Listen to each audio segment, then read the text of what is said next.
So with this increased amount of measurement, reporting, and kind of the legislation driving this as well, how do businesses avoid accusations of greenwashing and indeed green hushing now as well?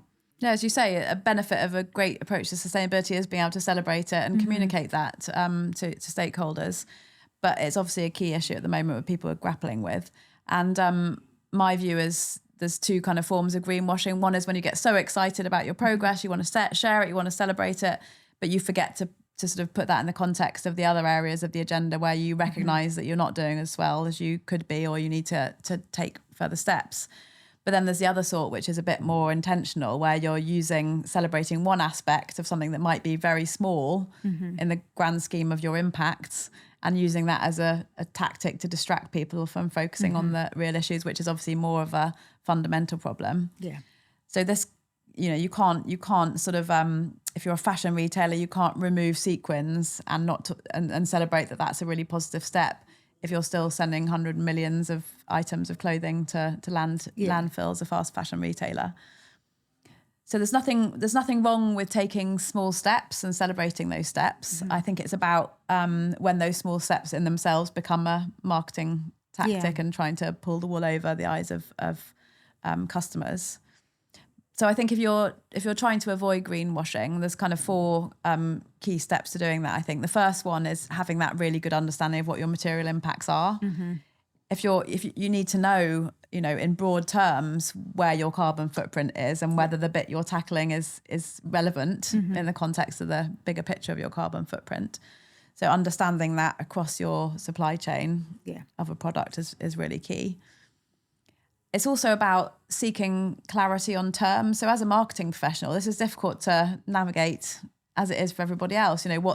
What's planet friendly versus eco-conscious. Yeah. So really understanding those terms and using the guidance that's now out there to allow you to avoid making mistakes, genuine mistakes in terms of the claims you're making. And this is a new skill for the marketing community as well. Absolutely. So there's a whole load of upskilling that has to take place there as well. So in the UK, there's the UK Green Claims Code. So that's not legislation. It's a voluntary set of guidelines, but it's a good set of guidelines. Incredibly eye-opening as well. And very clear. So they were written by the government and the Competition and Markets Authority. They're not legally binding, but they can be used in conjunction with consumer protection law to prosecute people. So you can be, you can fall foul of those rules. Yeah.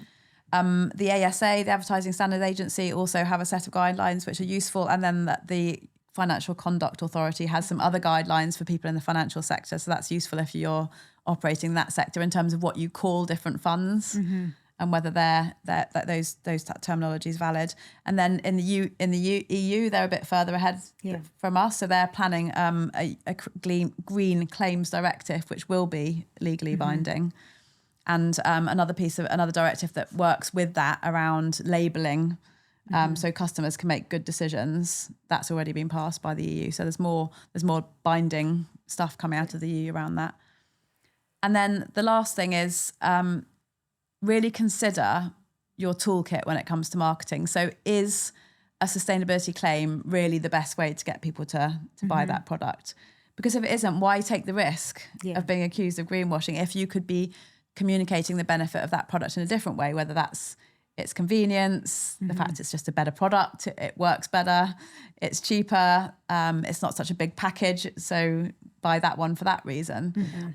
Unless you're a company that's got sustainability really in its DNA and you're very much trusted to do the right thing, sometimes another way of getting the customer to buy the product that is a more sustainable product could be more effective.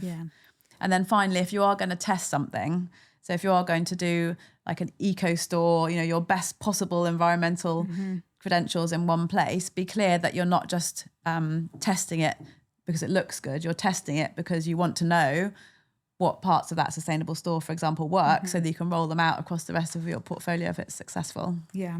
So it's really a lot around reputational damage, where this can become dangerous and, a major risk factor for business. And I think communicating with responsibility, accountability, and humility as well. But, particularly if things haven't gone quite to plan, actually being open and honest and humble about that and communicating that as part of your journey, I think really helps build that trust. Yeah.